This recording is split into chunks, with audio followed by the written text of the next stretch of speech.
بسم اللہ الرحمن الرحیم۔ السلام علیکم۔ روحانی رہنمائی اور روحانی علاج کے سلسلے کا پروگرام لے کے آپ سب کی خدمت میں حاضر ہوں۔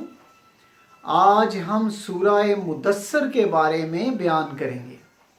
اگر کوئی محتاج ہو جائے، تنگ دست ہو جائے، تو روزانہ 1 مرتبہ سورہ مدثر 3 دفعہ اول اور 3 دفعہ آخر پہ درود پاک کے ساتھ پڑھے گا تو اللہ تعالیٰ اس کی یہ تکلیف دور فرمائیں گے، اللہ تعالیٰ اس کے رزق میں برکت فرمائیں گے، اور اس کا نقش جو باندھے گا یا پھر اپنے پاس رکھے گا وہ اپنے دشمنوں پہ غالب رہے گا، اس کے دشمن اسے نقصان نہیں پہنچا سکیں گے۔ بہت سی دعائیں آپ سب کے لیے۔ اسی کے ساتھ اجازت چاہتا ہوں۔ اللہ حافظ۔ Subscribe to our channel by clicking the subscribe button.